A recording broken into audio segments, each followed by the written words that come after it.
Bismillahirrahmanirrahim.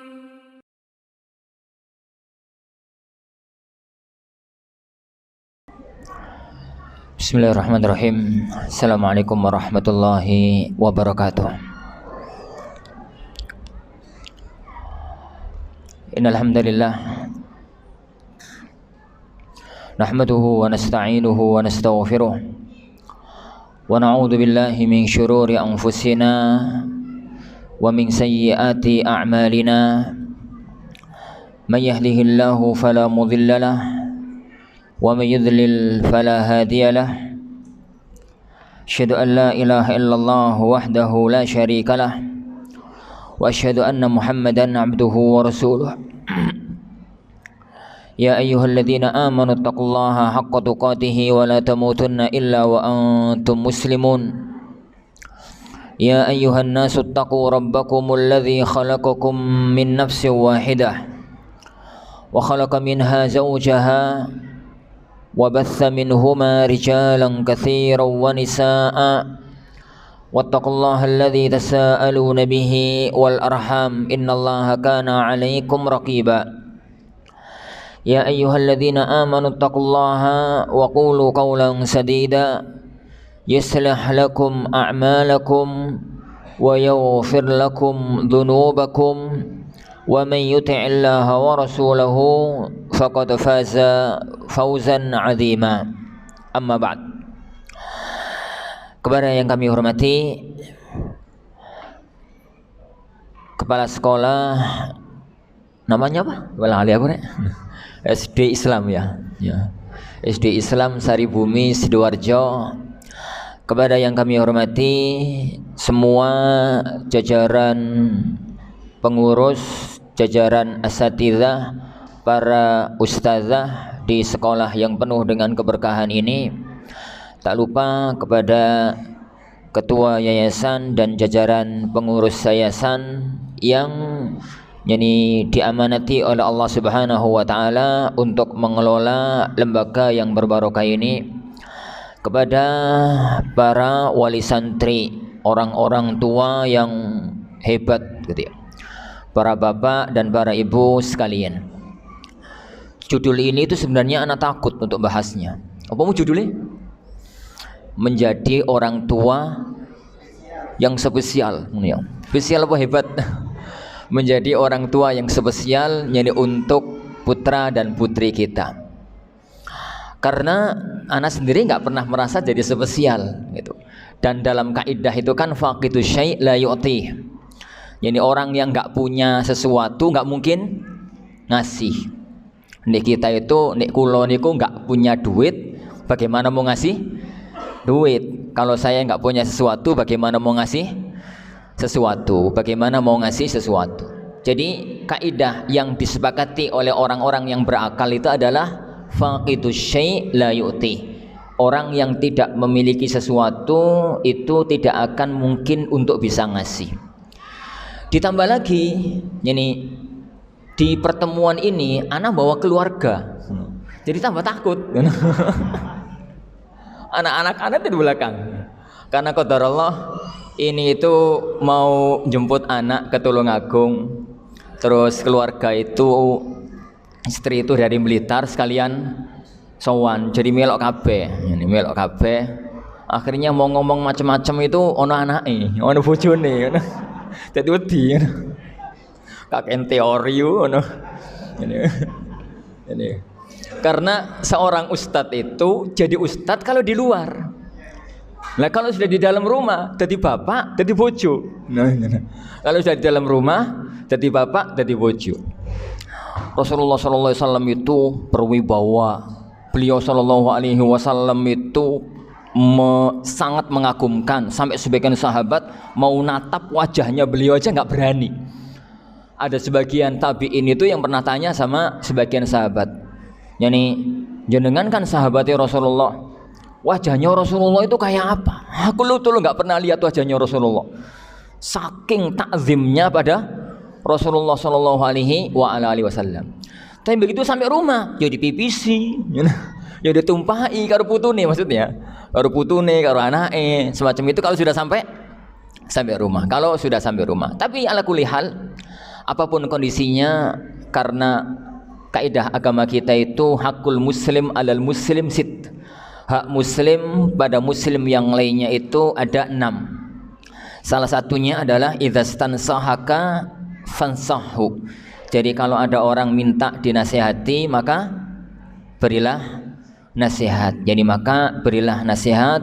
Bukan nasihat akan ana sampaikan, tapi kita sharing bersama tentang bagaimana kita itu berusaha nggih, bagaimana kita itu berusaha menjadi orang tua yang bagus, orang tua yang hebat, orang tua yang spesial, jadi untuk anak-anak kita. Tapi sebelum masuk ke materi, ada satu hal yang ingin ana sampaikan. Karena di sini kita semua adalah orang tua, tapi kita semua adalah anak. Jadi kita semua di sini orang tua, kita juga tetap anak. Sak tua-tua nih kita, ya tetap anak. Nih kono ane sampean enggak jadi anak lah, piye metune mbiyen. Jadi satu-satunya orang di muka bumi yang enggak jadi anak itu kan cuma 2. Sinten? Orang di muka bumi yang enggak pernah jadi anak itu sinten? Hah? Sinten enggak? Nabi Adam sama Ibunda Hawa. Itu tahu. Semuanya itu pernah jadi anak. Jadi semuanya itu pernah jadi anak. Mungkin ketambahan siji timun mas. Timun mas itu tadi anak. Timun mas itu dongeng ya. Kan sama mbok brek. Jadi semuanya pernah jadi anak. Seberapapun sepuh kita, seberapapun umur kita, seberapapun tua kita, kita adalah anak. Dan sekarang ini posisi kita di majelis ini adalah kita sebagai orang tua. Kita sebagai orang tua. Kita di satu sisi adalah orang tua yang punya kaitan dengan anak. Kita di satu sisi adalah anak yang punya kaitan dengan orang tua kita, meskipun mungkin sebagiannya sudah meninggal dunia. Dan kaidah syariat dalam membahas apapun yang berpasangan itu apa Pak? Suami istri, ustadz murid, terus bapak anak bapak, adik kakak, rakyat penguasa, dokter pasien. Apalah yang berpasangan, apapun yang berpasangan, kaidah agama kita itu adil wajibat wasbir 'alal hukuk. Jadi addi al wajibat, laksanakno tugasmu. Kewajibanmu itu apa? Lakukan. Wasbir 'alal hukuk. Lan sabaro kalau hak-hak kamu belum kamu dapatkan. Hadis ini, kaidah ini itu didasarkan oleh para ulama dengan banyak dalil. Anda sebut satu aja, engko dari pengajian kaidah fikih. Satu aja. Dalam Sahih Muslim, tatkala Rasulullah sallallahu alaihi wasallam menyatakan nanti di akhir zaman itu akan ada para penguasa. Penguasa itu zalim, sing mereka melaknat kalian melaknat mereka. Pokoknya penguasa ini zalim lah. Itu disabdakan oleh Rasulullah SAW 14 abad yang lalu. Para sahabat tatkala merasa mereka itu dipimpin oleh Rasulullah SAW itu penuh dengan keadilan, penuh dengan kasih sayang, penuh dengan kedamaian. Kok tiba-tiba beliau mengatakan di akhir zaman nanti ada pemimpin-pemimpin yang zalim, yang senang rampas harta, yang senang mukul rakyat, yang senang menzalimi rakyat. Maka pikirannya para sahabat yang itu adalah rata-rata pikiran manusia, mereka mengatakan, ya Rasulullah, afala nunabidhuhum bisayf, ya Rasulullah, jadi gak enak dibabat karo pedang ya pemimpin koyo ngono. Itu ternyata gaya berpikir koyo ngono kayak dulu ya, Pak. Ini gaya berpikir semacam itu dari dulu kala. Rakyat nemu pemimpin yang zalim itu cara berpikir itu afala nunabidhuhum bisayf, ya Rasulullah, babat pedang enak ngono. Rasulullah SAW mengatakan, la ojo, jangan. Para sahabat lalu mengatakan, "Fama ta'muruna?" Ya Rasulullah, lah kalau mboten angsal, terus apa yang harus kami lakukan? Apa yang harus kami lakukan? Perhatikan yang akan disabdakan oleh beliau sallallahu alaihi wasallam. Beliau mengatakan, "Tu'addunal haqqal ladzi 'alaikum wa tas'alunallaha alladzi lakum." Tu'addunal haqqal ladzi 'alaikum wa tas'alunallaha alladzi lakum. Lafadznya insyaallah begitu, sak huruf pun gak keliru koyoke insyaallah. Koyoke lho insyaallah. Yang terakhir lo yo, yang belakang, yang depan-depannya mungkin salah. Tapi yang terakhir tadi, tu'addunal haqqal ladzi 'alaikum, tunaikan kewajibanmu sebagai rakyat. Konteks hadis itu kan berkaitan dengan rakyat karo penguasa. Tu'addunal haqqal ladzi 'alaikum, tunaikan kewajibanmu. Wa tas'alunallaha alladzi lakum, sing hakmu mintalah kepada Allah Subhanahu wa taala. Jadi yang ingin diajarkan kepada kita oleh Rasulullah SAW, sebagai apapun kita, yang kita itu sebagai apapun itu kan punya hak, punya kewajiban. Jenengan sebagai orang tua punya hak dari anak, punya kewajiban kepada anak. Jenengan sebagai anak punya kewajiban sama orang tua, punya hak dari orang tua. Jenengan sebagai suami punya kewajiban sama istri, punya hak dari istri. Jenengan sebagai wali santri punya kewajiban kepada sekolah, punya hak dari dari sekolah. Jenengan yang pengurus sekolah punya kewajiban kepada anak dan wali santri, juga punya hak dari anak dan wali santri, dan begitu semua. Dalam memahami konsep hak dan kewajiban, jangan pernah kebalik. Nek kebalik itu gak karu-karuan. Jadi masing-masing kita itu yang dipikir, aku iki sopo, saya ini siapa, terus kewajibanku apa? Tunaikan kewajibanmu dengan sebagus mungkin. Tu'addunal haqqal ladzi 'alaikum. Ini aku ini sebagai orang tua, ya bagaimana melaksanakan kewajiban orang tua semaksimal mungkin kepada anak. Nek anake dadi anak sing api, alhamdulillah.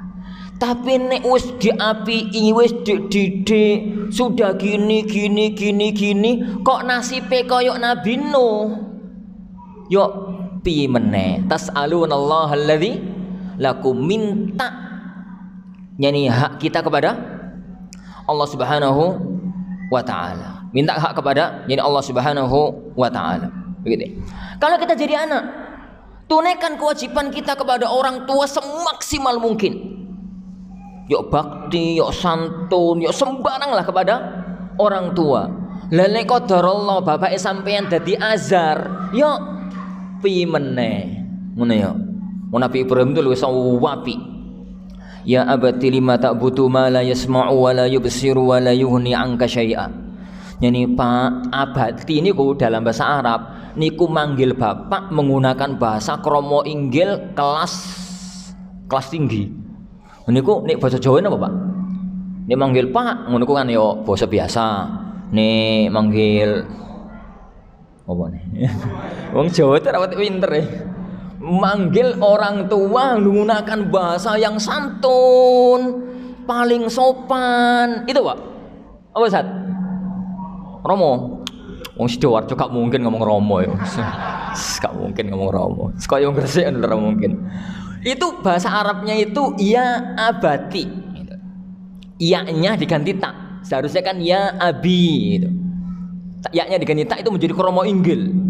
Wis gunakan bahasa yang santun, wis gunakan bahasa yang lembut. Ngono ku lho wong tuane ngomong itulah arjuman lah kemenang Ibrahim. Kak meneng tak rajam kon.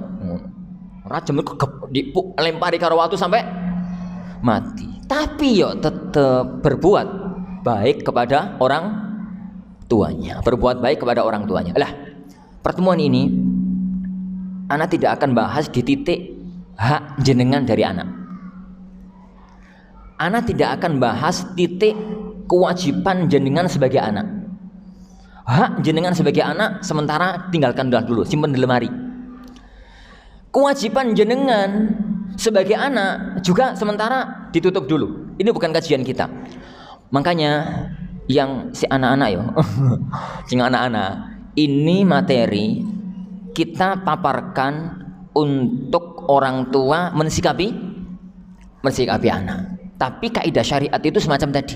Sebagai apapun kita, tunaikan kewajiban kita dengan bagus. Apa tadi kaidahnya?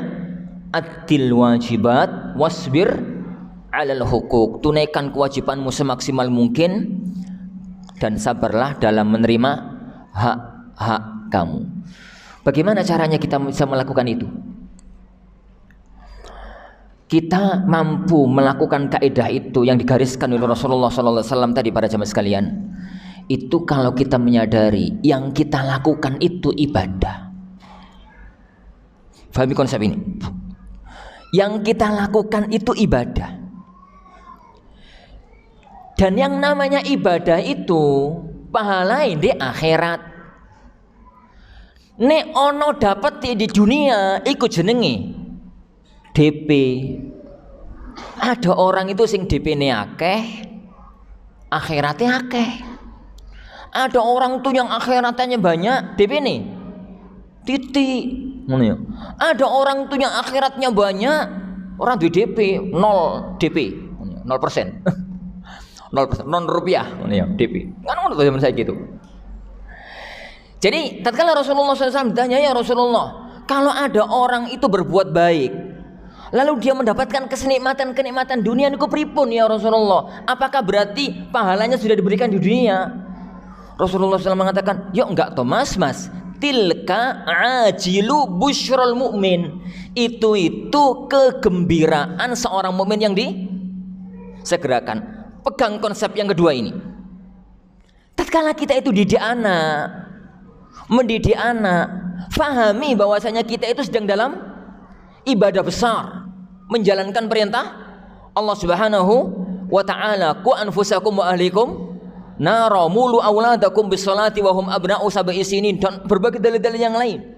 Tatkala kita itu ngasih makan, tatkala kita itu nyari nafkah, tatkala kita itu didik ngajak anak ke masjid, yani negur anak tatkala salah, nasihani tatkala salah, itu pikirlah itu nuansanya sedang ibadah. Kita beribadah untuk mendapatkan pahala di sisi Allah Subhanahu wa ta'ala. Sehingga anak kita itu kemudian nurut, alhamdulillah. Anak kita itu kemudian kok ono nakale, yo alhamdulillah. Terusno, Allah itu kepengin ibadahmu ben tuwe akeh. Ibadahmu ben luwe akeh, tambah doa, tambah apa.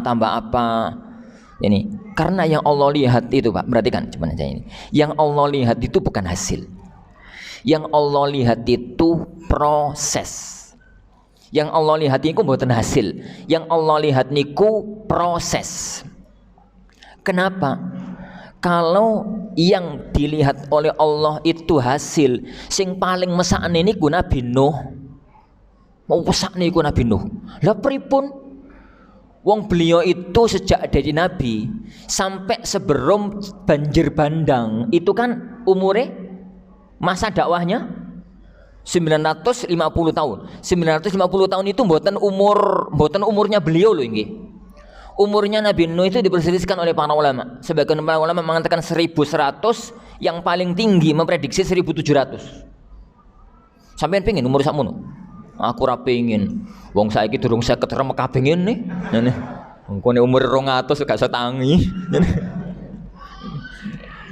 Umur Nabi Nuh itu prediksi ulama sekitar 1100 sampai 1700. Ada perselisihan panjang di kalangan para ulama sejarah. Loh Ustaz, yang 950 itu sejak jadi nabi sampai sebelum peristiwa pemutihan dunia. Banjir bandang maksudnya, semua orang mati kecuali yang di atas kapal. Itu 950 tahun. Umatnya pinten, Pak? Yang bisa, yang mau diajak naik perahu dan mereka mau beriman pinten jumlahnya? Hah? Pinten 80 orang. Jadi 10 tahun oleh wong siji, gak sampai. Nek 10 tahun oleh wong siji kan berarti 95. Lah itu tuh umatnya cuma 80 orang. Jadi kira-kira ya 15 tahun oleh wong siji. 12 tahun oleh wong siji. Ana ustaz dakwah 12 tahun oleh wong siji. Buyarno ae pengajiane. Ngene. Ustaz zaman saiki itu kemenyek-kemenyek kok. Ngene. Pengajian wong 5, wong 10 niku bubarno. Kepiye karepe itu ngono. Termasuk panitia pengajian Banu ini kan gak rame niku masyaallah pipian itu. Ini sik berhasilan sini loh. Nek dilihat dari hasil. Ini sekolah ini berdiri berapa tahun yang lalu? Hah? 2011, sekarang 2023, 12 tahun yang lalu. 12 tahun yang lalu muridnya pinten? 600. Lu coba. Menang sampean lawan Nabi Nuh. Ini. Nek itu nih ya, nek itu menang sama Nabi Nuh, tapi prosesnya kalah, ngaku aja kalah. Nabi Nuh dengan kondisi semacam itu, Allah memujinya sampai di level tinggi. Beliau masuk dalam jajaran ulul azmi. Ulul azmi itu kalau peringkat manusia itu nomor 3. Jadi semua manusia itu anggaplah nomor babak penyisihan. Semua manusia itu Allah pilih menjadi mukmin, menjadi muslim lah. Muslim. Kan nggak semua orang muslim. Dari muslim itu ono sing muslim taat mukmin. Kan ono muslim KTP, ono muslim taat toh. Nah, ono muslim itu masuk perempat final. Perempat final. Naik lagi menjadi para aulia, menjadi para ulama, menjadi para syuhada, itu level khusus. Orang-orang taat level khusus. Di atasnya para nabi. Nabi ini kok jumlahnya pinten, Pak? Jumlahnya pinten? 124.000. Di atas para nabi, dari semua nabi disaring oleh Allah jadi para rasul. Jumlah rasul itu 315. Sampai wane Ustaz. Jadi ini selawe itu sing dikabarkan beritanya, yang nggak dikabarkan beritanya lebih banyak. Dari semua rasul itu ada level di atasnya lagi namanya ulul azmi. Rasul ulul azmi. Rasulul azmi itu kan 5 orang toh? 5 orang. Di antaranya Nuh alaihissalatu wassalam. Dari ulul azmi itu tingkat di atasnya namanya Khalilur Rahman, Khalilullah, kekasihnya Allah Subhanahu wa taala. Dan itu cuma 2. Yani kalau ulul azmi itu Nuh, Ibrahim, Musa, Isa, Muhammad sallallahu alaihi wasallam. Kalau khullah, kekasihnya Rasulullah itu cuma 2. Ibrahim sama Nabi Muhammad sallallahu alaihi wasallam. Dari 2 itu Rasulullah di atasnya Nabi Ibrahim dengan posisi maqamam mahmudah. Di level itu padahal yo ngono mau. Makanya cermati agama kita, syariat kita, Allah dan Rasulnya yang Allah lihat itu proses. Hasil serahkan kepada Allah Subhanahu wa taala. Hasilnya yang diserahkan yang kepada Allah Subhanahu wa taala. Itu beberapa pondasi dasar yang membahas masalah ini. Tapi sebagaimana saya katakan di awal tadi, para jamaah yang dimuliakan Allah Subhanahu wa taala, materi ini tuh aku rotok ngeri bahas ini. Makanya di pertemuan ini ana hanya ingin untuk memaparkan cerita tentang nabi, tentang orang tua, tentang mbah yang paling hebat di muka bumi, paling istimewa di muka bumi, paling sukses di muka bumi, untuk kita mengaca kepadanya, ya. Sinten Pak? Rasulullah sallallahu alaihi wasallam. Muni suwi jawabane. Rasulullah sallallahu alaihi wasallam. Karena Rasul sallallahu alaihi wasallam beliau juga seorang ayah. Anaknya pinten? Anaknya berapa? Anaknya 7. 6 dari rahim ibunda Khadijah, 1 dari rahim Maria Al-Qibtiyah. Dan beliau juga mempunyai banyak cucu. Beliau dari Fatimah punya 4 cucu. Semuanya lahir di masa Rasulullah sallallahu alaihi wasallam. Sinten sapa sing ngapal?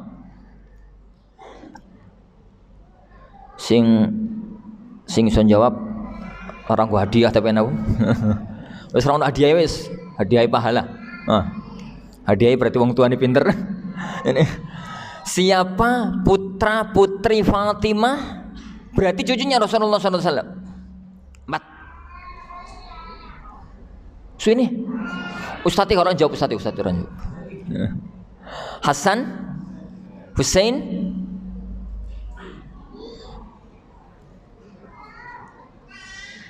Ummu Kulsum, Zainab. Ummu Kulsum sama Zainab. Taib. Rasulullah SAW juga punya anak dari Ummu Kulsum. Gitu. Ummu Kulsum yang tadi itu putu anaknya Fatimah. Rasulullah juga punya anak namanya Ummu Kulsum, istrinya. Waduh rek, masuk kalah karo artis men.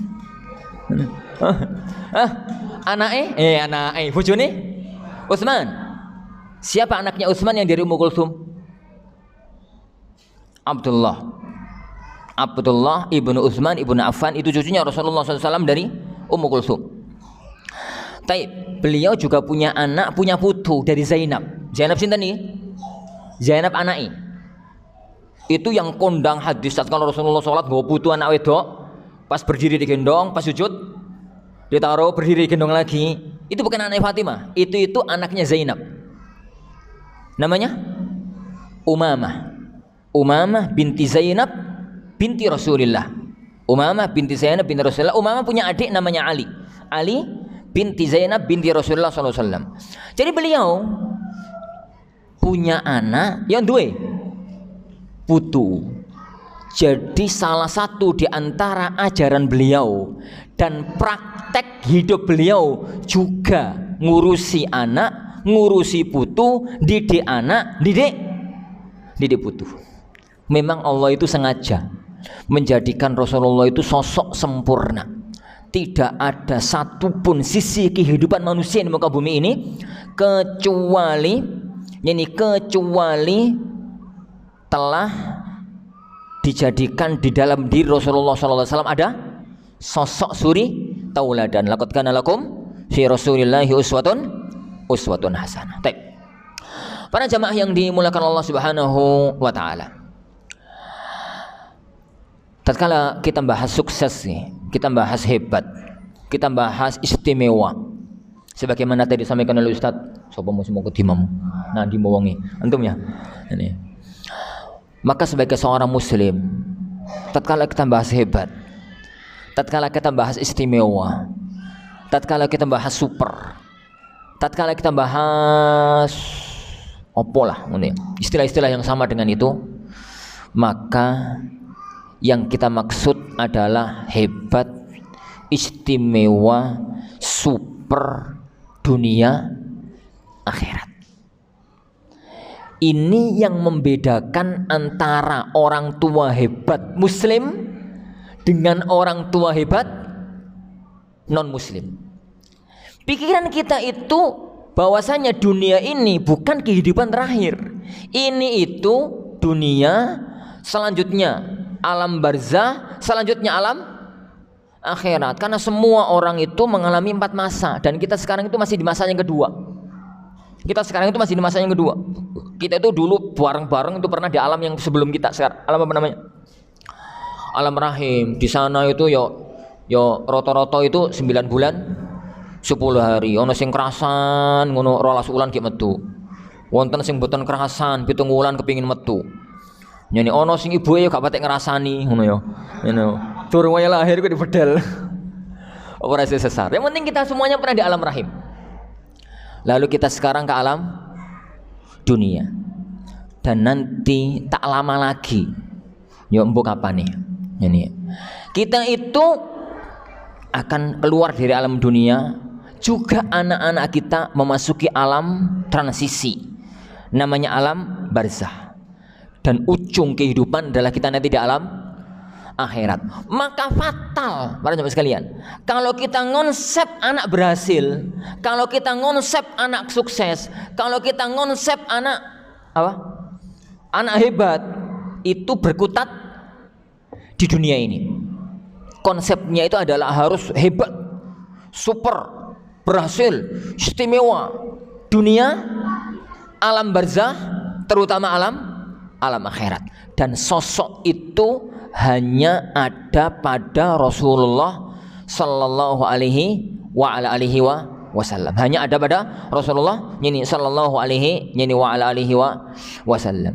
Adapun kalau kita kacamatanya itu sukses, banyak orang tua yang sukses. Banyak orang tua itu yang sukses. Banyak dari kalangan non muslim itu yang sukses. Dan sebagai satu faedah, sering pertanyaan ini muncul tatkala dunia ini dibuka oleh Allah Subhanahu wa taala dengan kondisi yang sekarang semacam ini. Kadang-kadang orang itu mikir, Ustaz, cirine wong kafir itu dibenci sama Allah. Lah kok akeh sing sugih, ngono. Akeh sing dadi pejabat, akeh sing kaya raya, naga 9 kafir kabeh, ngene. Iya toh? Bener toh? Salah ya? Salah yang ngomong apa? Aku ya orang ngerti cirine lho. Jadi orang-orang itu kok kafir kabeh? Cermati satu hal ya, cermati dua hal. Dunia ini nggak ada nilainya di sisi Allah Subhanahu wa taala. Maka Allah itu nggak peduli ngasih dunia kepada siapa. Seandainya dunia ini ada nilainya di sisi Allah, maka Allah nggak akan ngasih orang kafir minuman meskipun seteguk air. Lau kanatid dunya ta'dulu indallahi janaha ba'ulah lama saqal kafira syurbata ma. Seandainya dunia ini ada nilainya di sisi Allah, Allah nggak mau ngasih orang kafir minuman meskipun seteguk air. Tapi jawaban ini bukan jawaban yang paten. Jawaban yang kedua, Allah itu punya sifat maha adil. Allah itu mengharamkan dirinya untuk berbuat dolim. Jadi Allah Subhanahu wa taala mengatakan tentang dirinya, inni haramtu dzulma ala nafsi faja'altuhu bainakum muharraman fala tadzalamu. Yani fala tadzalamu. Inni haramtu dzulma ala nafsi, aku jadikan keharaman itu haram atas diriku. Yang ngomongin Allah dalam hadis qudsi. Faja'altuhu bainakum muharraman fala tadzalamu. Aku jadikan kezaliman itu haram pada kalian, jangan kalian saling menzalimi. Dan di antara bentuk kezaliman, wong berbuat baik gak ono balasan kebaikan, itu namanya zalim. Sedangkan orang kafir, Pak, orang kafir itu pernah berbuat baik napa mboten? Pernah. Yakin? Kok ragu-ragunya? Orang kafir gak ngerti Islam pernah berbuat baik apa mboten? Pernah, bahkan sering. Ngkai tonggoe, ngkai kancane, apa gitu. Dan itu mesti ada balasannya. Harus dibalas kebaikan. Kalau tidak, ada unsur kezaliman dari Allah Subhanahu wa taala. Orang kafir yang kadang-kadang ngkai tonggo si miskin, di dalan ngkai tukang parkir, ngono ya. Di mana gitu ngkai satpam, ngkai apa gitu ya, ngasih opo, itu perbuatan baik yang dilakukan oleh orang kafir, dan itu wajib dalam tanda kutip ono balasani. Balasan kebaikan dengan kebaikan. Sedangkan kebaikan mereka gak mungkin dibalas di akhirat. Makanya harus cash dunia. Balasan itu harus cash di dunia. Sebelum mati orang itu harus sudah mendapatkan semua balasan kebaikannya. Beda dengan kita. Orang mukmin itu ini berbuat baik balasannya, balasannya di akhirat.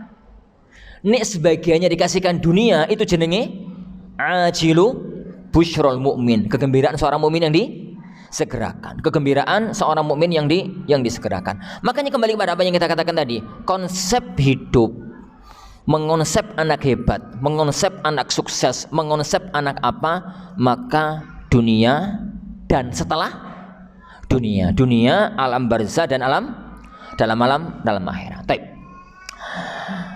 Konsep yang pertama yang diajarkan kepada kita oleh Rasulullah sallallahu alaihi wasallam. Ajak anak-anak kita bahagia sampai ke surga. Ajak anak-anak kita bahagia sampai ke surga. Keluarga Muslim itu prinsipnya adalah firman Allah Subhanahu wa taala, walladzina amanu wattaba'athum dzurriyyatuhum biiman alhaqna bihim dzurriyyatahum Wong-wong sing iman terus keluargane ikut-ikut iman, maka nanti di akhirat akan dikumpulkan oleh Allah Subhanahu wa taala. Akan dikumpulkan ini oleh Allah Subhanahu wa taala. Ini prinsip dasar yang paling pokok tatkala kita konsep anak hebat. Hebat di dunia sampai ke alam surgawi. Sampai nanti ke alam surga. Menjadi orang yang hidup di dunia siap untuk menggapai kebahagiaan alam akhirat. Dan ini prinsip yang paling pokok, prinsip yang paling utama, yang paling ditekankan oleh Rasulullah Shallallahu Alaihi Wasallam. Kenapa? Kenapa para jamaah sekalian? Karena dunia ini nyata, akhirat sekarang ini masih cerita. Menghadapi sesuatu yang nyata itu mesti semangat. Menghadapi yang cerita itu sering lalai. Ya kok cerita durung jelas. Akhirat kan sampai sekarang durung jelas. Sopo yang pernah ke akhirat terus balik nih. Ini ora ono. Enggak ada orang yang pernah akhirat balik nih itu ora ono. Akhirat itu masih cerita. Bisa dibenarkan, bisa didustakan. Buktinya banyak orang mendustakan. Buktinya banyak orang yang mendustakan. Maka Islam itu sangat menekankan ini sangat menekankan ini semua. Dari sini para jamaah yang dimuliakan Allah Subhanahu wa taala, banyak syariat yang dibangun di atas dasar ini. Membawa anak itu untuk bagaimana dia itu sukses dunia, sukses alam akhirat. Dimulai dari milih calon ibu yang baik, tapi ini kelewat kesan, gak usah dibahas. Saiki yo bagaimana ibu dadi ibu sing baik ngono. Yani ojo nek kapan kadung Ustaz. Yo kau ono kadung ngono ya terus. Menjadikan ibunya ibu yang baik. Keluarga yang baik. Ciptakan nuansa keluarga itu nuansa yang baik. Dan itu berarti wong tuane harus ngaji, wong tuane harus belajar. Loh bagaimana anak itu sekolahan diajari adab-adab makan itu pakai tangan kanan, nek tangan kiri itu mangane setan. Antu omah iku wong tuane dadi setan kabeh. Ruwet ya. Mangan tangan kiri. Bakso no tangan kanan. Terus kerupuke tangan kiwa. Wah, pikiran anak iku tuh ibu setan, bapak setan. Ruwet ya. Jadi ciptakan nuansa keluarga itu nuansa syar'i. Itu kewajiban orang tua, belajar. Yani belajar. Karena anak itu meskipun full day sekol wis budal jam 7, pulang jam 4. Jam 4 ya? Sini. Jam 4. Berarti kan berapa itu? 8 jam. Terus yang sisanya? Yang sisanya 16 jam. Lah belajar di rumah dengan orang tua. Nuansa keluarga itu adalah yang lebih dominan. Bagaimana menjaga? Karena ini kan bukan asrama, bukan sekolah. Yang boarding school ya, tapi bukan asrama, tapi di sekolah. Ciptakan nuansa keluarga. Ciptakan nuansa keluarga. Rasulullah SAW mengajari itu mulai dari bayi lahir, agar anak ini mulai dari bayi lahir terkonsep sebagai anak yang difahamkan dengan syariat. Begitu lahir didoakan keberkahan.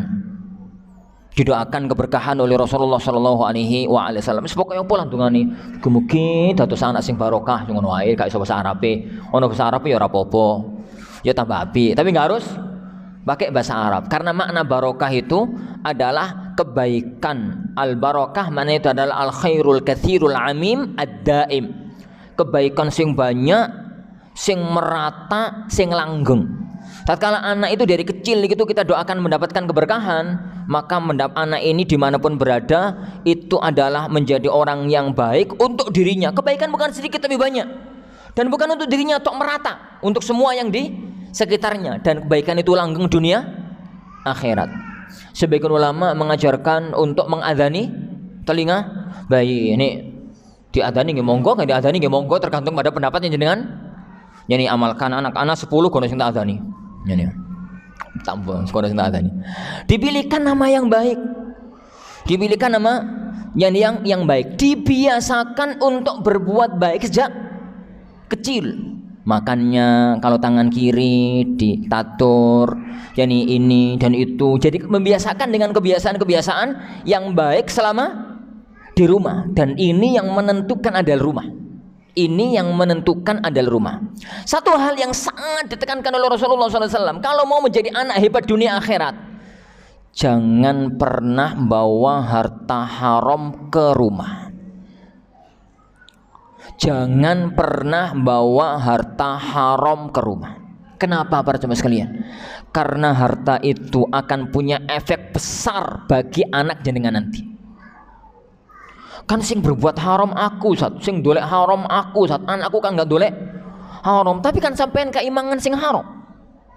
Masih ingat toh sabda Rasulullah Sallallahu Alaihi Wasallam? Tatkala beliau Sallallahu Alaihi Wasallam itu mengatakan Allah memerintahkan orang beriman kayak Allah memerintahkan kepada para Rasul, yakni tentang masalah makan harta yang baik. Lalu Rasulullah menceritakan ada seorang yang musafir, di tengah perjalanan itu sangat kepepet, sangat butuh, rambutnya acak-acakan, pakaiannya lusuh. Dia itu mengangkat tangan kepada Allah Subhanahu wa taala, ya Rabb, ya Rabb. Orang itu sudah menggapai semua sebab terkabulkannya doa. Pertama, dia musafir. Yang kedua, wonge mepet, kepepet. Yang ketiga, dia itu ngangkat tangan. Yang keempat, doa pakai Asmaul Husna, ya Rabb, ya Rabb. Tapi kenapa doanya ditolak oleh Allah Subhanahu wa taala? Perhatikan sabda beliau sallallahu alaihi wasallam, wa mat'amuhu haram wa malbasuhu haram. Yani wa mashrabuhu haram wa malbasuhu haram wa hudhiya bil haram fa anna yustajabu lahu. Lah bagaimana mau dikabulkan doanya? Loh, makanannya haram, minumannya haram, pakaiannya haram. Kalau ini pelaku ya. 3 poin ini pelaku. Tapi terusannya hadis, wa hudhiya bil haram. Dikasih makan dengan harta yang haram. Berarti dianya sendiri enggak berbuat haram, enggak mencari harta dengan cara yang haram, tapi dikasih makan dengan cara yang haram. Bapak tukang maling. Anak dikasih harta dari hasil maling. Itu namanya hudhiya bil haram. Fa anna yustajabu lahu. Bagaimana mungkin dikabulkan doanya? Dan itu punya efek besar ya kawan.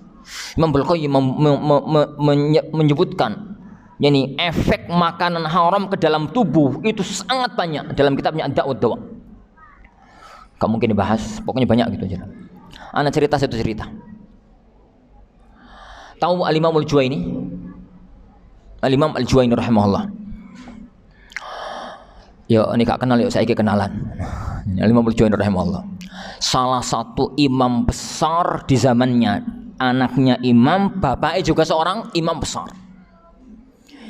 Yang akan anak ceritakan ini Juwaini anak. Yang anak ceritakan ini Juwaini anak. Seorang alim ternama. Masya Allah, kalau pas ngajar gak pernah kemudian lupa dalil, lupa pembahasan, itu gak pernah. Suatu hari beliau itu khutbah atau ngajar itu tiba-tiba mau menyebutkan dalil itu blank pikiran nih. Gitu. Hilang, hafalan itu hilang. Nih aku itu sering. Ini Imam Juwaini nggak tahu. Hilang dalilnya. Murid-murid saya bengong, nggak pernah bertahun-tahun diajarkan oleh beliau, kok tiba-tiba hilang ingatan. Selesai pengajian ditanya sama murid-muridnya, ya Imam, hari ini ada kejadian aneh di jenengan. Ada apa? Ada apa tadi? Kok jenengan sampai lupa? Maka Imam Al-Juwaini rahimahullah ta'ala mengatakan, hadza atharul laban. Ini efek air susuku pada waktu masih bayi. Ini efek air susu yang aku minum pada waktu aku masih bayi. Murid-murid tambah bengong, apa itu? Lho kok ono efek air susu barang? Zaman itu kan ono formula, ono opo.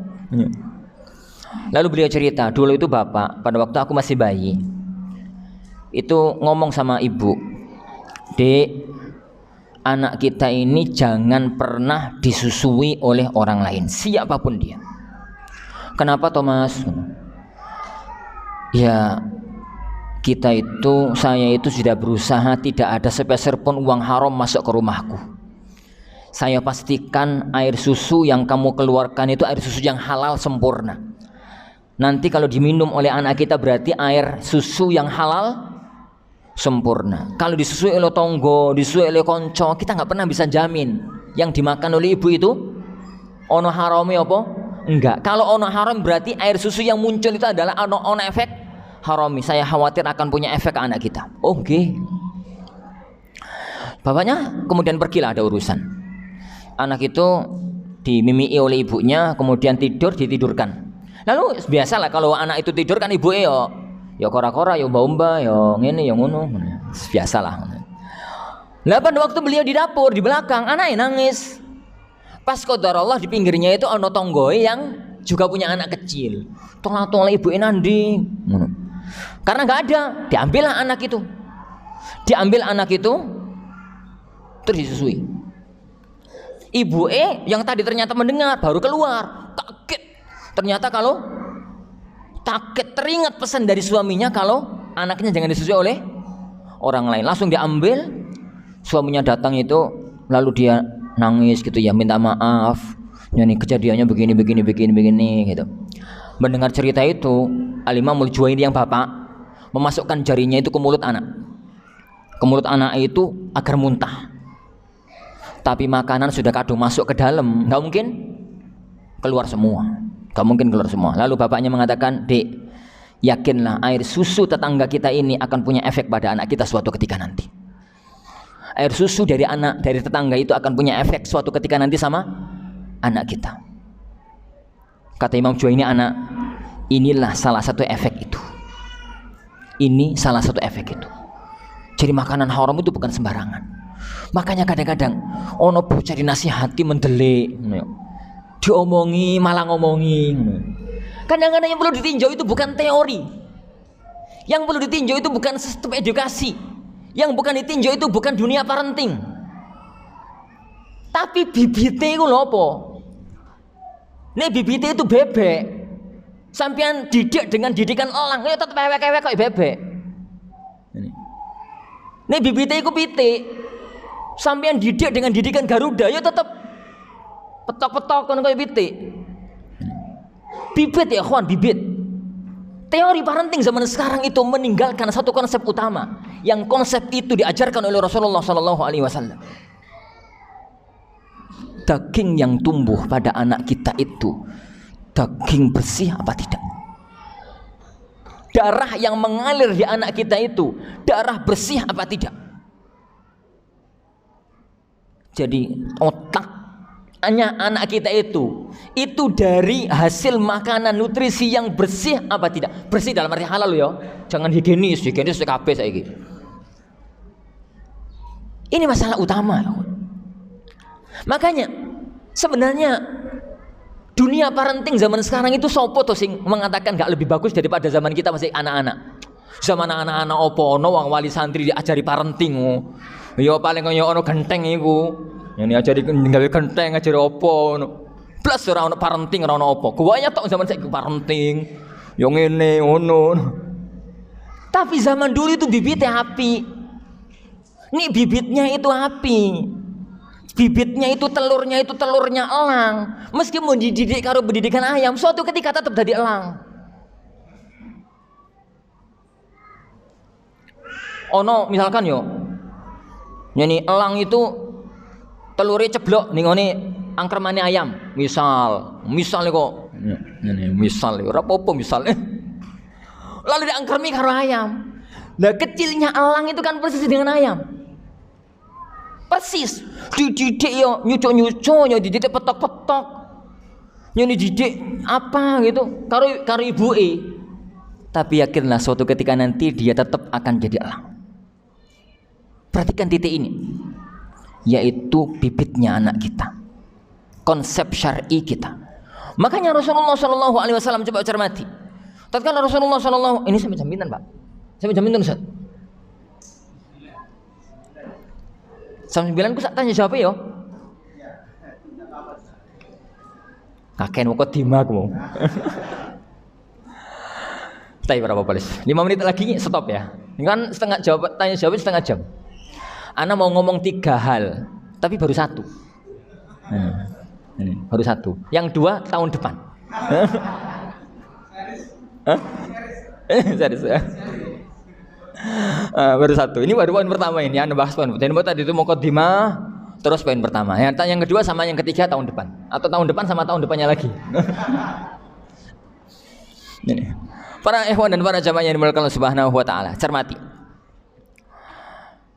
Tatkala Rasulullah sallallahu alaihi wasallam di Masjid Nabawi, hadis ini dalam Sahih Muslim, sedang mengumpulkan harta zakat. Sedang mengumpulkan harta zakat. Zakat itu yang Madinah niku napa, Pak? Jagung, mboten, beras. Mboten napa? Kurma. Jadi begitu dikumpulkan, siap makan. Langsung bisa dimakan. Dan wong Arab niku senenge karo kurma itu subhanallah.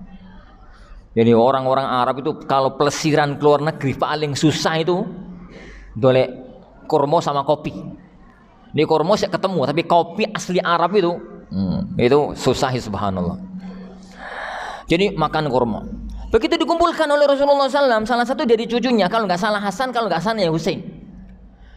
Zaman tatkala Rasulullah SAW masih hidup, Hasan Husain itu pernah sholat, Rasulullah pernah sholat, terus ditunggangi sama Hasan atau Husain, sama Hasan lah, ditunggangi punggungnya. Kira-kira nih jenengan sholat, bawa anak, terus anak itu menculot punggungnya sampai umur pinten, Pak? Umur berapa? Umur 7. Oh iya, gak mungkin. Ya umur 3 tahun, 4 tahun gitu lah ya, kira-kira ya. 3 tahun, 4 tahun. Umur 7 ya gak pantas San. Ini. Umur 3 tahun, 4 tahun lah. Itu menculot. Berarti sekitar itulah umur Hasan tatkala itu sekitar 4-5 tahun lah sekitar itu umurnya. Sekecil. Masuk masjid gak ngomong ABC, gak bilang-bilang, gak izin-izin ngambil kurma. Merasa di masjid itu ada bayi. Ngono bayi kok ngambil kurma, langsung dibawa keluar dimakan. Rasulullah begitu melihat ada putune ngambil kurma, keluar beliau ngejar putune itu, saya mengatakan ya Hasan kih itu bahasa Persia artinya ho itu lepeno gitu. Beliau mengatakan ama ta'lam anna la na'kulu sadaqah, sampean tuh nak gak ngerti toh nak, kita keluarga Nabi itu gak boleh makan harta sedekah. Dalam riwayat Imam Tirmidzi, Rasulullah itu memasukkan Rasulullah memasukkan jarinya ke mulutnya Hasan, kurmanya di dalam itu diambil. Ada apa ini? Kurma itu halal. Date maksudnya. Hasan usai, saya kecil, umur 4 tahun, durung ada hukum. Tapi setegas itu beliau sallallahu alaihi wasallam memperlakukan jangan sampai ada makanan haram masuk ke dalam tubuhnya cucunya beliau. Karena beliau sadar banget makanan haram kalau sudah masuk ada bibit yang nggak benar yang ada dalam jiwa, yang ada dalam badan. Ini satu hal yang menjadi salah satu di antara pokok pengajaran syariat. Salah satu di antara pokok pengajaran ini syariat, yaitu anak itu bibitnya, dagingnya, darahnya, uteknya itu bahane yang benar dari harta yang halal. Jadi itu. Jadi ini prinsip yang pertama, bahwa anak-anak kita menuju ke jalan surganya Allah Subhanahu wa taala. Dibiasakan amal-amal yang baik gitu ya, dilarang dari amal-amal yang haram. Versi anak loh ya. Karena hukum Islam itu tetap memperhatikan haram dewasa belum tentu haram bagi anak. Yang kedua para jamaah yang Allah Subhanahu wa taala, singkat-singkatnya. Yang kedua, fahami anak sebagai anak. Fahami anak sebagai anak.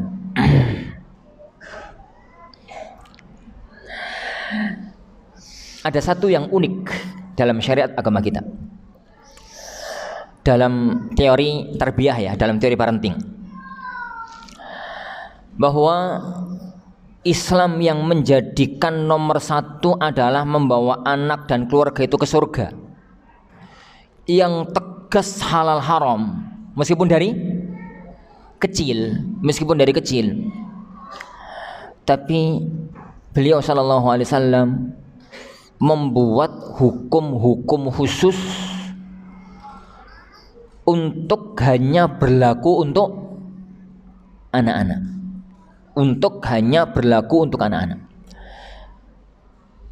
Contoh, boneka makhluk bernyawa itu kan nggak boleh. Ini untuk dewasa. Tapi menjadi boleh kalau untuk anak-anak. Menjadi boleh kalau untuk anak-anak. Dalam Sahih Muslim, dalam Sahih Bukhari, Rasulullah SAW itu pernah mau masuk ke rumahnya Aisyah. Aisyah tatkala itu siap pasaran. Aisyah tatkala Rasulullah menikah dengan Aisyah dan sudah berumah tangga dengan Aisyah itu umur Aisyah berapa, Pak? 9. Rasulullah nikahnya itu umur 6, mulai bangun rumah tangga itu Aisyah umur 9. Jadi saya bocah.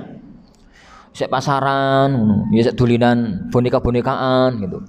Jadi kalau Rasulullah pas gak ada di rumah, itu Aisyah itu mainan sama anak-anak wanita Ansor. Yo dulinan-dulinan kuda-kudaan, yo dakon, yo opong. Suatu hari Rasulullah SAW itu masuk. Begitu Rasulullah di luar, anak-anak Ansor itu bubar, bubar. Jadi mereka bubar itu ketahuan oleh Rasulullah SAW. Rasulullah masuk. Jadi beliau mengatakan, Aisyah tadi itu teman-temanmu kemana? Takut ya Rasulullah sama jenengan. Kenapa? Ya takut aja. Rasulullah buka korden. Beliau itu melihat ada boneka kuda punya sayap. Ini boneka kuda itu punya sayap. Rasulullah senyum mengatakan, sejak kapan kudanya bersayap? Sejak kapan orang kuda bersayap? Ini Aisyah mengatakan, lo sampean dari ngerti toh ya Rasulullah, kudanya Sulaiman itu bersayap loh. Kuda Nabi Sulaiman itu punya sayap. Ya sudah kalau gitu panggilin lagi teman-temanmu, kanggo dulinan. Panggil lagi teman-temanmu untuk mainan. Dan hadis-hadis semacam itu banyak. Bahwa beliau itu sangat memahami anak sebagai anak. Anak itu butuh mainan. Anak itu butuh kasih sayang dari orang tua. Anak itu butuh teman-teman, lingkungan. Anak itu butuh hiburan. Itu fardhu ain yang bagi kita itu tuh buang-buang waktu. Jadi nek sampean ngasih anak duit 5.000, menurut kita orang tua ditukok ono bakso iku warep. Tapi menurut anak enakan ditukok ono mobil-mobilan. Nduk men sok ngene karo bapake. Tukok ono bakso enak. Padahal bakso itu sunnah muakkad.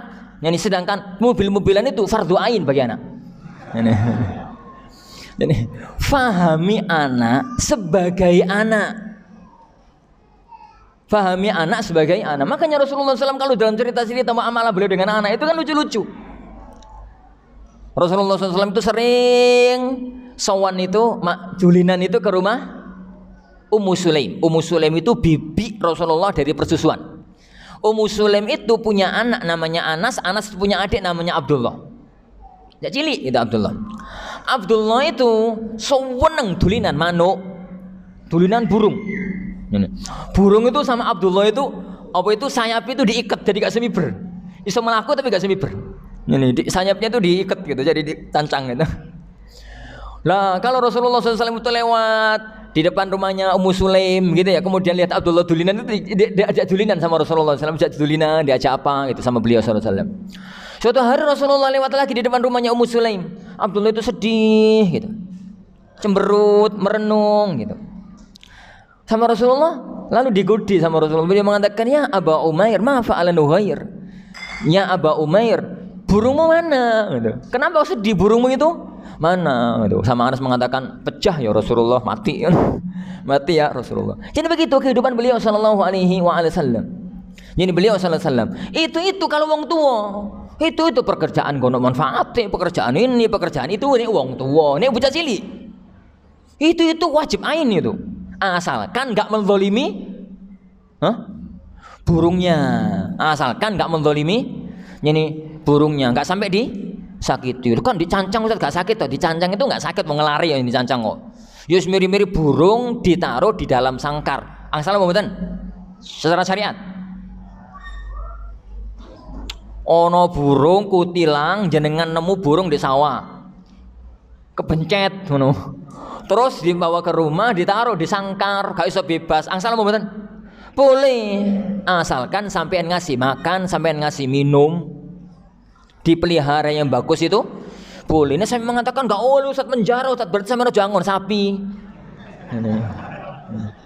Jangan sapi, jangan pitik, jangan wedhus, loro kabeh.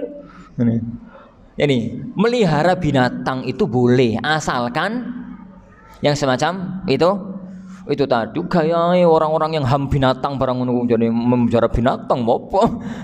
Intinya semacam itulah. Intinya itu ini semacam itu. Rasulullah SAW itu pernah mendatangi anak-anak kecil terus langsung beliau itu ngambil minum, mulutnya langsung sempurna. Sanya nih mau apa itu air di mulutnya langsung itu sempurna karo bocah macam ini jaguyon gitu, jaguyon sama jadi anak-anak kecil tersebut. Fahami anak sebagai anak. Jadi fahami anak itu sebagai seorang anak yang memang dunia mereka itu berbeda dengan dunia mereka itu berbeda dengan dunia kita. Makanya kalau kemudian ono rodok gak beresi titik, selagi itu masih wajari anak, ya sebarno lah. Yani asalkan tidak kebablasan, asalkan tidak mengganggu orang lain. Contoh kebawa ke masjid. Apa hukumnya membawa anak ke masjid? Hah? Boleh. Hukum asalnya boleh. Asal nggak ganggu. Yani asal tidak ganggu. Rasulullah SAW beberapa kali bawa anaknya ke masjid. Rasulullah SAW beberapa kali bawa anaknya itu ke masjid. Pernah bawa anaknya itu karo gendong. Bawa putuni maksud saya, putuni. Yang anda ceritakan di awal tadi, bawa Umamah digendong.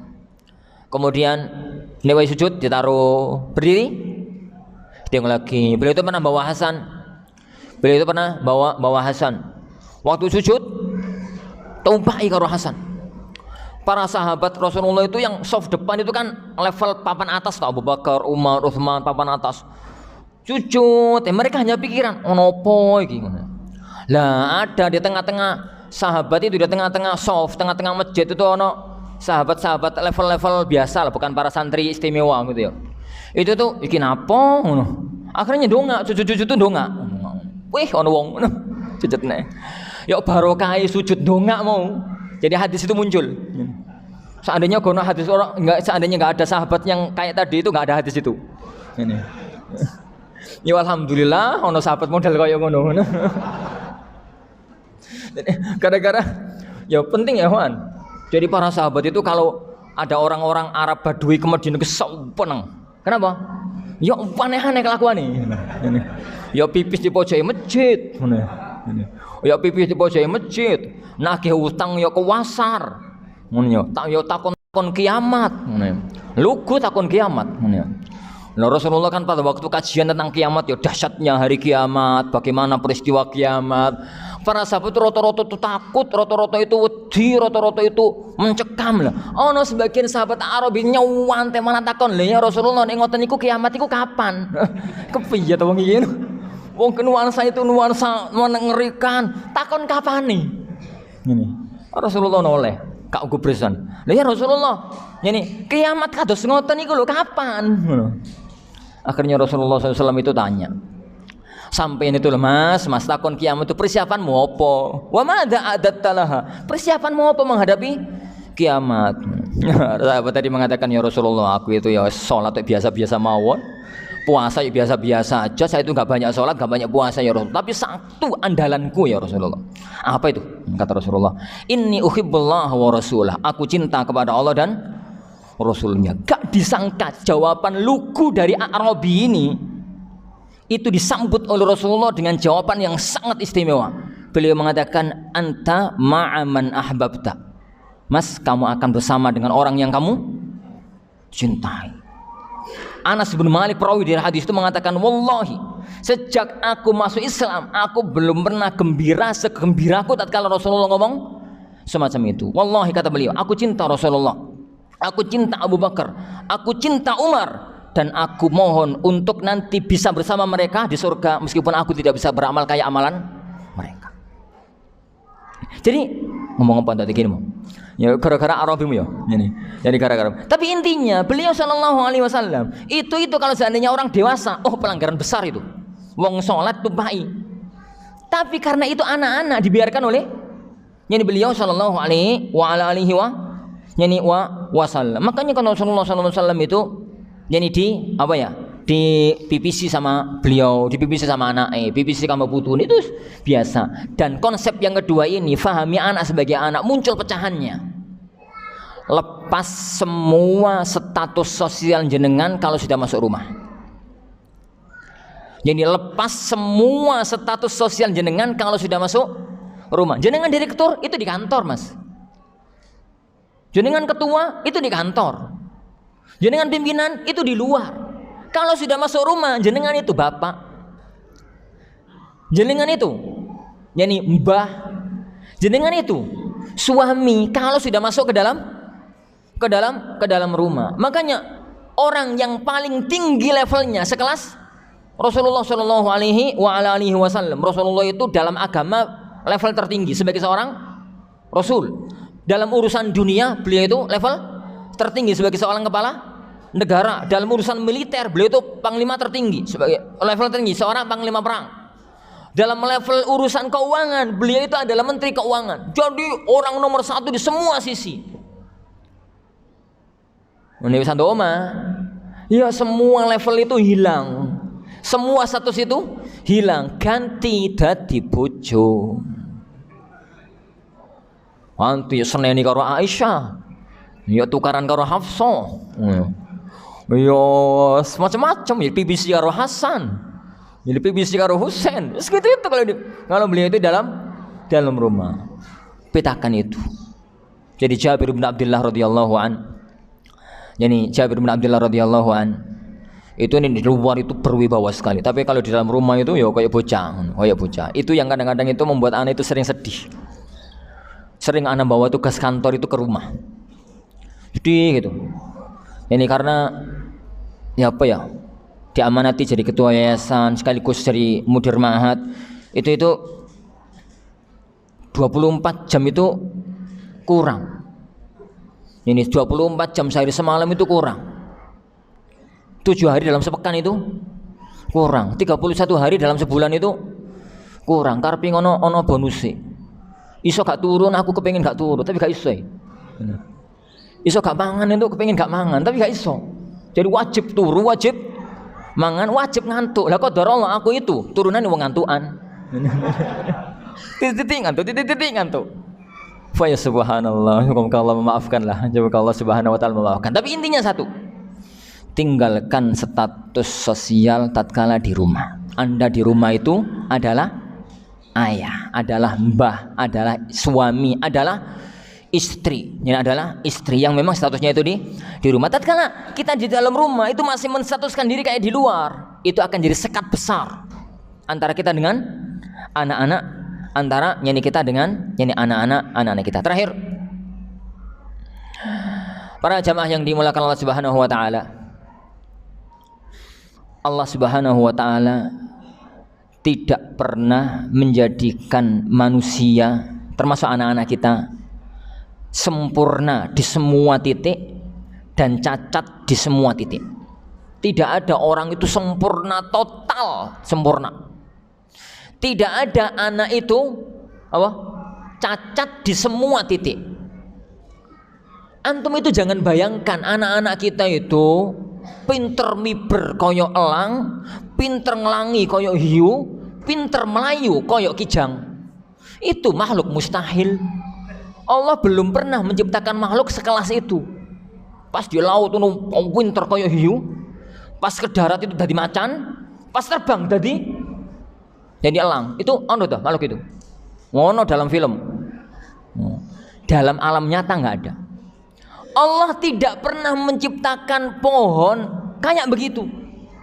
Akare dadi telo. Yani pohone dadi sagu. Daune dadi gedang. Daune dadi gedang. Sawi. Dadi sawi. Terus metu buah anggure. Itu makhluk semacam itu belum pernah Allah ciptakan, dan jadikan itu sebagai pelajaran para jamaah sekalian. Kita itu jangan nuntut anak-anak jadi makhluk yang Superman, karena Superman itu nggak pernah ada. Nah Superman pun edan. Lah mosok nyanyi celana dalam terluar. Rabun terblas ke Superman ku. Jadi kan celana dalam itu di dalam ya. Terluar tulis es pisan. Es. Jadi makhluk itu tuh nggak ada. Allah tidak pernah menjadikan di muka bumi ada contoh makhluk semacam itu. Untuk jadikan kita pelajaran, anak kita itu jangan dituntut menjadi makhluk yang sempurna. Oh jenengan diri gak sempurna kok. Kita sendiri nggak sempurna. Kepinginnya itu masya Allah agama ini pinter, jadi ilmu umum pinter, dolen dunia pinter, ustad tenar, hafalan Quran, hafalan Sahih Bukhari Muslim, ngono ya, sesuk mati ya. Ingat ya kawan, ambil pelajaran dari alam semesta, itu namanya sunnatullah. Sunnatullah di muka bumi ini. Sunnatullah itu sesuatu yang Allah gariskan dan gak akan bergeser. Memang begitu itu ciptaan Allah Subhanahu wa taala. Nek anggur ya metu buahe, pohone gak manfaat, daune gak manfaat. Nek telo, metune ya telo, daune ke sayur ya, ke sayur. Tapi pohone yo gawe saka omah yo pedhot. Telo. Lah kalau memang itu ya begitu memang Allah takdirkan itu pada sekalian. Ya memang Allah takdirkan itu semacam itu. Manusia nomor 1 di dunia ini setelah para nabi dan para rasul itu sinten? Manusia nomor 1 dan nomor 2 di dunia ini setelah para nabi dan para rasul itu sinten? Abu Bakar sama Umar. Abu Bakar itu kelas nomor 1. Ono nomor di atas sebelum 1 ngono ya. Nomor 1. Tapi beliau tidak pernah dijadikan Allah sebagai panglima perang. Dijadikan Rasulullah sebagai panglima perang. Umar itu pendekar kelas kakap. Jagoan ditakuti orang di medan laga. Tapi enggak pernah jadi panglima perang. Padahal pernah Umar itu kau pengen jadi panglima perang. Kapan? Kapan Pak? Pada waktu perang Khaybar toh. Pada waktu benteng Khaybar yang terakhir, benteng yang kelima, setelah meruntuhkan benteng yang keempat, tinggal benteng yang terakhir, Rasulullah SAW sore hari mengatakan, lautiyan nerayatahudan. Besok bendera panglima perang besok aku akan serahkan kepada orang yang cinta kepada Allah dan Rasulnya dan dicintai oleh Allah dan Rasulnya.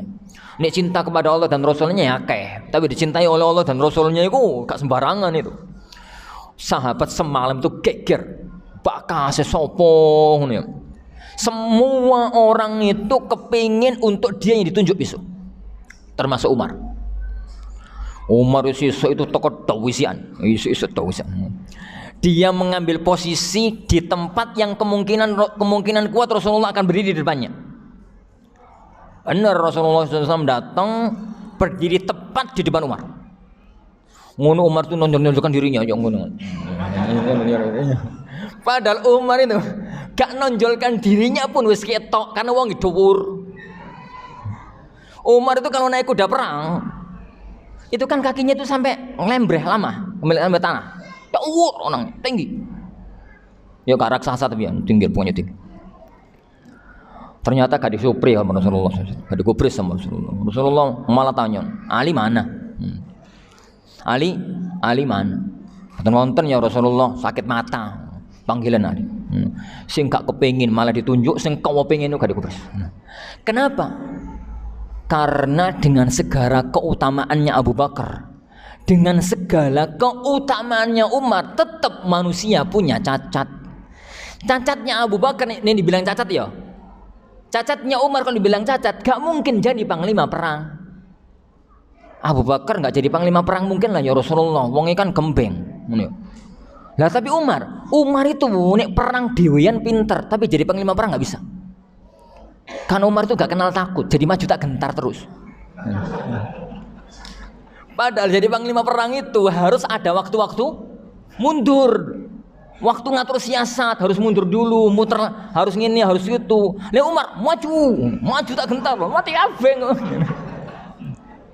Itu sahabat Umar bin Khattab radhiyallahu anhu. Begitu Rasulullah sallallahu alaihi wasallam memahami umatnya. Jadi Yang anak katakan ya kawan, sampai itu lihatlah anak jenengan itu, lihat, tolong dilihat. Anak jenengan itu elang, apa macan, apa hiu. Anak jenengan itu mesti punya keistimewaan, pasti, nggak mungkin nggak. Tinggal anak jenengan itu keistimewaannya di apa? Dia itu diciptakan oleh Allah sebagai elang, diciptakan oleh Allah sebagai macan, diciptakan oleh Allah sebagai hiu. Kalau memang antum melihat anak jenengan itu adalah elang, didiklah, didik pendidikan dirgantara. Dia akan menjadi petarung udara yang nomor 1. Jangan pernah dididik menjadi pelaut kalah karo teri. Mana sampean itu lo elang, dipaksakan untuk dididik di laut, dia kalah karo teri karo wader. Engko bareng ngono terus anake sowan ini. Tak dingene dadi mujair ra iso kalah karo teri. Sing salah jenengan, Pak. Ngono. Sing salah jenengan memaksakan anak di luar potensinya. Anak jenengan misalkan Allah takdirkan itu jadi hiu, pinter, kalau dalam dunia itu Winterpol. Jenengan paksakan jadi macan, yuk kalah karo siput. Ini dipaksakan naik di darat, terus kok melayu, yuk kalah karo siput. Siput bisa bertahan 2 hari, gak mati. Hiu, lerong menit mati. Anak pernah ditanya sama orang tua, di mana dulu ya ditanya itu, di bandara kalau nggak salah itu ditanya, nggak tahu siapa yang tanya. Ustaz, anak-anak kelas 6 Ustaz, menurut antum Al-Furqan sama Imam Bukhari bagusan mana Ustaz? Ngono, kau pun takon ini. Ini seandainya anak ditanya Bin Bas sama Bukhari bagusan mana, anak bisa ngomong, ini Al-Furqan rek. Arab yang ngomong bagusan Al-Furqan kok pondokku dewe, Arab yang ngomong bagusan Bukhari kok koyoke piye? So, ojo takkan menunu ya beres tuh. Anak cuma mengatakan itu Pak, sekolah itu cuma wadah. Anak jenengan itu apa?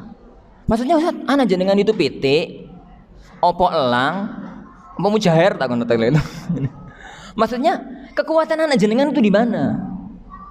Ada anak itu yang punya kekuatan, masya Allah, dikasihkan oleh Allah mauhibah, hafalannya kuat, suaranya masya Allah, membuat orang kalau ngeringono suaranya itu langsung turu, saking enaknya. Ada orang itu yang ditakdirkan oleh Allah, masya Allah, suaranya itu cempreng. Nek kapan dengar suaranya itu langsung muntah wong, saking gak enaknya. Ini itu namanya mauhibah, pemberian dari Allah Subhanahu wa Ta'ala. Anak yang suaranya memang gak enak itu, suaranya itu masya Allah, nafasnya itu sakmen itu nafas ping 17. Putus, jangan dia paksakan masuk ke jurusan qiraah, mati anak sampean. Kekuatannya di mana dia? Di hafalan, di analisis, pinter cerita, seneng ini dan macam-macamnya. Kita bukan bicara dunia ya, kita masih bicara jurusan agama, jurusan ilmu syar'i. Jangan paksakan anak-anak kita. Semua anak kita itu memiliki keistimewaan yang tidak dimiliki oleh anak-anak yang lain. Per anak beda, anak kembar pun beda.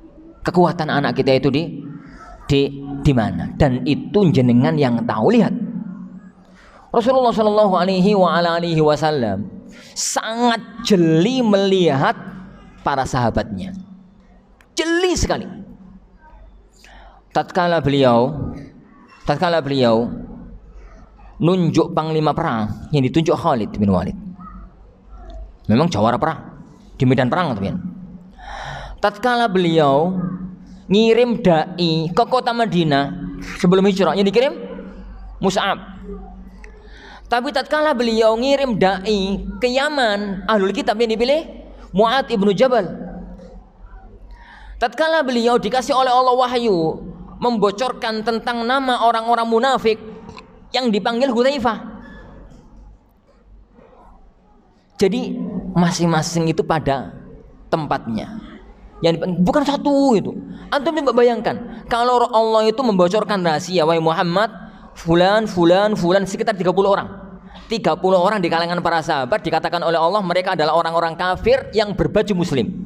orang-orang munafik asli. Butuh diawasi. Rasulullah SAW manggil Hudzaifah bin Yaman. Hudzaifah, awasi mereka. Fulan itu orang-orang kafir yang berbaju muslim. Coba seandainya yang dipanggil itu Umar bin Khattab.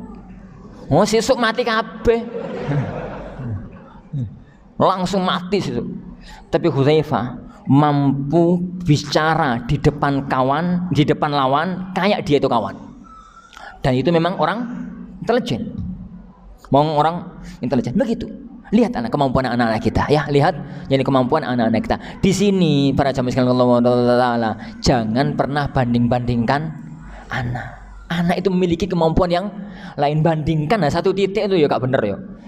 Jadi perbandingan antara telo karo klopo ya gak nyambung blas. Bandingannya itu antara bolet karo menyok. Nah, itu mirip itu. Bisa dibandingkan. Bolet ngene, menyok ngono, itu pantes. Tapi kok bolet dibandingkan karo klopo, blas gak nyambung. Anak sampean sompon ini gara-gara gak pinter misalkan pelajaran gini, dibandingkan kakaknya yang pinter itu, padahal kakaknya jeblok di bidang yang lain. Kita itu gak pinter dalam memahami anak. Akhirnya anak itu tertekan, tatkala tertekan itu jadi malah stres. Jadi pahami kaidah syariat. 3 poin itu aja wis. Kata dodo. 3 masalah pertama ya, ikhwan. Pertama, pegang kaidah. 4 kaidah ya. 4 kaidah yang Anda sampaikan. Pertama, kita punya kewajiban secara syariat, addil wajibat wasbir 'alal hukuk.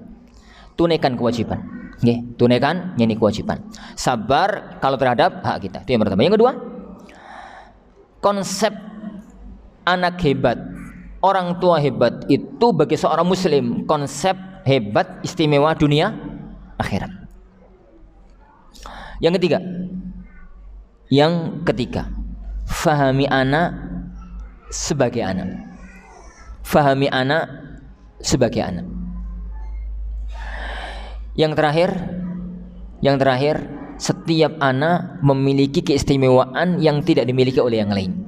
Maka kembangkan keistimewaan yang dimilikinya untuk menggapai hasil yang maksimal. Terus setelah semua perjuangan, banyak-banyak berdoa kepada Allah Subhanahu wa taala, karena di tangan kita lah usaha, hasilnya di tangan Allah Subhanahu wa taala. Wallahu alam. Kita akhiri. Sallallahu wasallam wa baraka ala Nabi Muhammad. Assalamualaikum warahmatullahi wabarakatuh. Waktu tinggal 5 menit Ustaz. Jadi kalau tanya jawab Ustaz. Monggo. Ada tanya jawab toh? Ya, monggo Ustaz. Oh, 1 tok. Alhamdulillah 1 tok.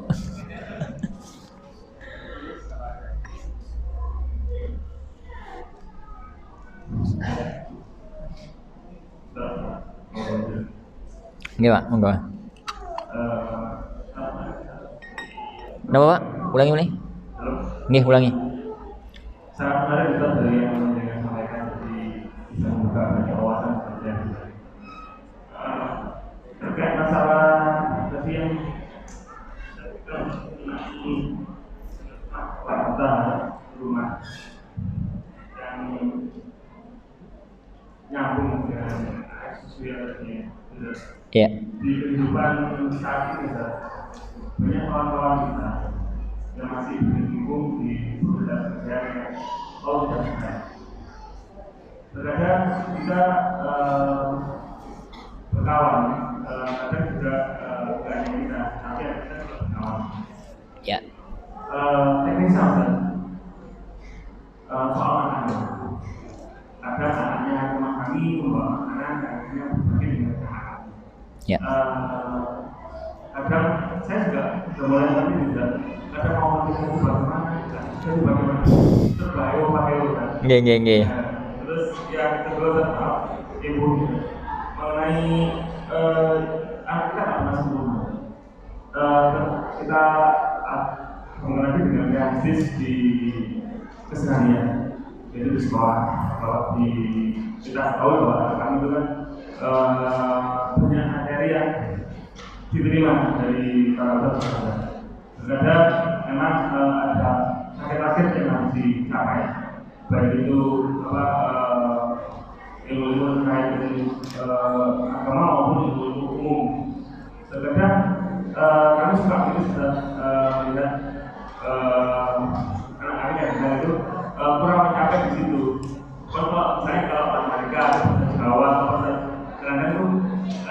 terpaksa juga kalau saya paksakan kan bagaimana terkait dengan hasil yang harus saya dapatkan di KTP kita.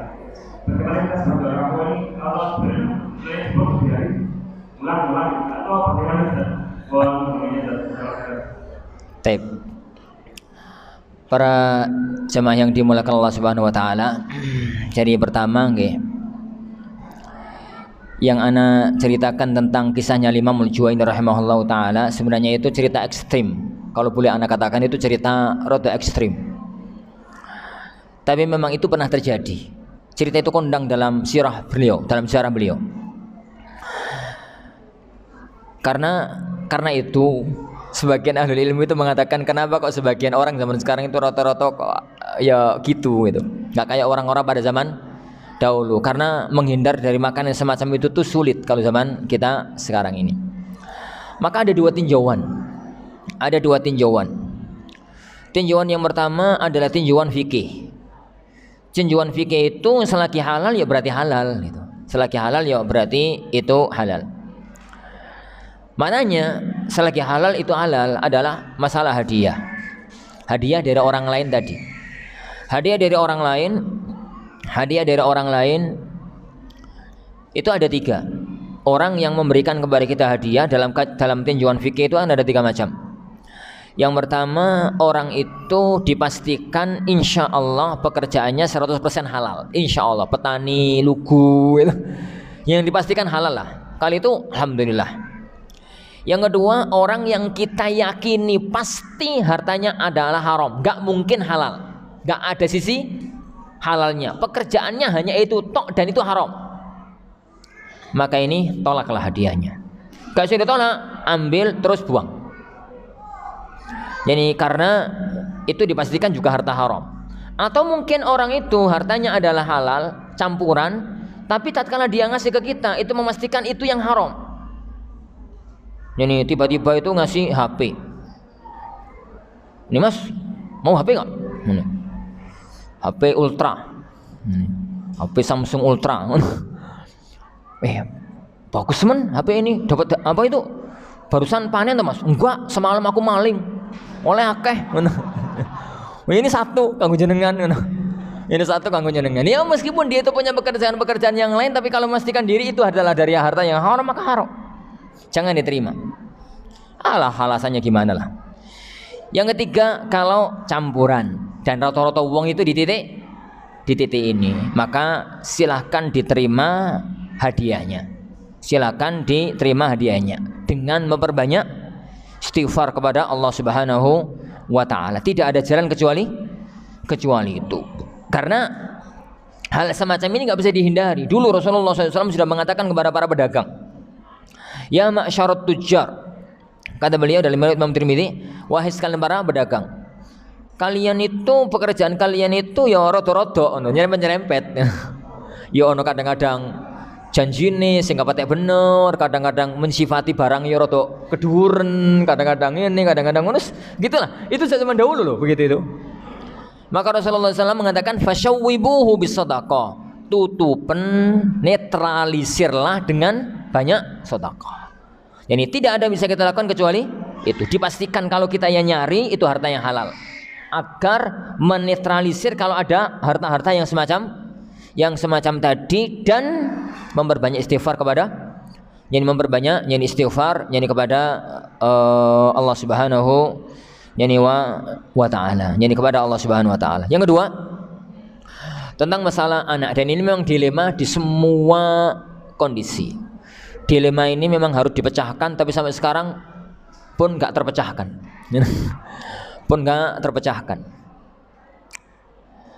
Karena di satu sisi, karena ini dilema harus dipecahkan oleh pihak orang tua dan pihak sekolah. Dari satu sisi, sekolah itu membuat satu kurikulum. Kurikulum itu dengan standar tertentu. Standar itu apa ya? Standar itu dijadikan acuan, anak ini nanti kira-kira bisa, sistemnya harus begini dan standarnya begini untuk naik kelas atau tidak naik kelas. nilainya bagus atau tidak. Itu standar yang dipakai di sekolah. Itu standar yang dipakai di sekolah. Dari sisi yang lain, orang tua itu kepinginnya melihat sering gaya pandang cara berpikir itu adalah sekolah yang bagus itu sekolah favorit. Padahal tidak semua sekolah yang wah itu bagus bagi anak-anak tertentu. Gambarannya nih, ono wong itu barusan dodolan tambak, dapat harta 500 juta. Terus dia itu kepengen duwe kulkas. Omahe itu ya rada cilik, SPPW itu kulkasnya itu apa itu listriknya 450 kWh. Jadi rumah kecil gitu kan pintunya kadang-kadang yo pendek. Ke toko merasa punya uang 500 juta. Dia itu pernah sowan, pernah kondangan gitu ke rumahnya siapa orang kaya raya, ono kulkas itu kok diisinya macam-macam. Seneng kepengin gitu. Lalu dia ke toko. Pak, beli kulkas, Pak. Kulkas yang apa? Yang paling bagus, yang paling gede. Nah, toko ini kan seneng. Harganya misalkan 50 juta, misalkan. Ini. Oh iya toh. Enggak tahu ya. Sangguplah 30 juta atau 20 juta wis, 20 juta.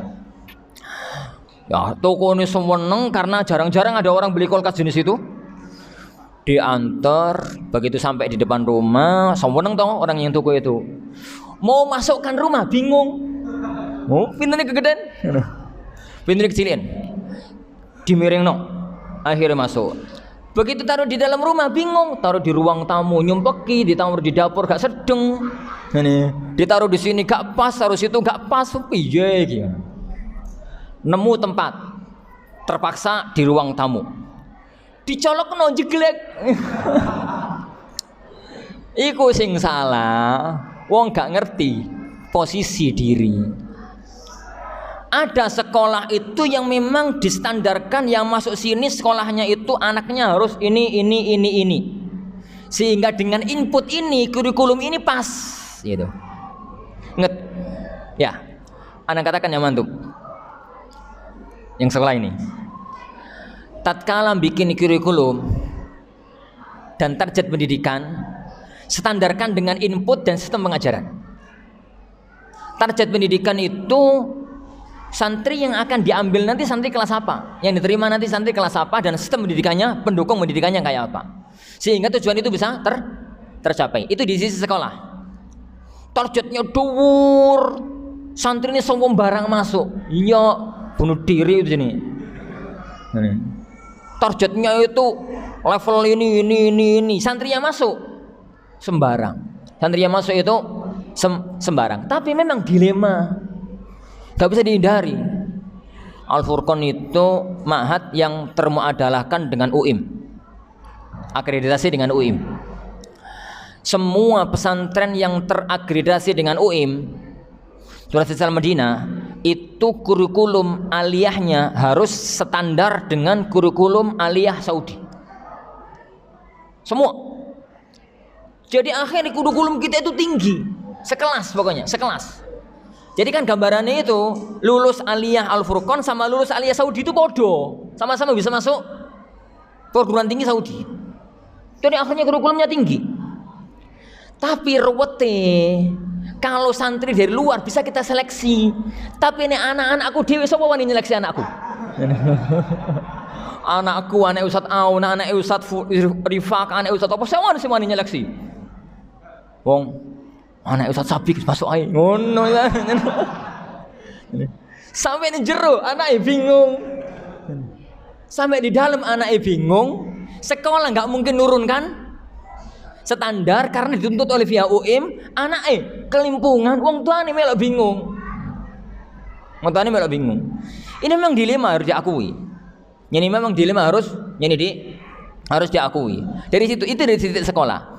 Dari titik anak. Jadi dari titik orang tua, pertama lihat kemampuan anak jenengan. Kalau memang jenengan anaknya qadarullah yani termasuk anak yang kurang, cari sekolah yang pas. Cari sekolah yang pas. Tapi kalau memang insya Allah bisa, gitu ya, dipacu, di apa bisa, masukkan sekolah-sekolah yang bagus, masukkan ke sekolah-sekolah yang favorit dengan segala sesuatunya, Kemudian Yani yang kurang-kurang itu ya wajar lah, tidak semua anak itu kemudian yang semacam itu total itu sempurna di semua titik itu ya mustahil. Itu memang perlu dirembuk dari banyak perlu dirembuk dari banyak sisi yang mengenai masalah itu semua. Yang penting pikiran anak yang anak sampaikan jangan dipaksakan, jangan terlalu dipaksakan, dipacu monggo. Tapi kalau dipaksakan, benar-benar dipaksakan, maka itu tidak pada tempatnya. Wallahu alam bishawab.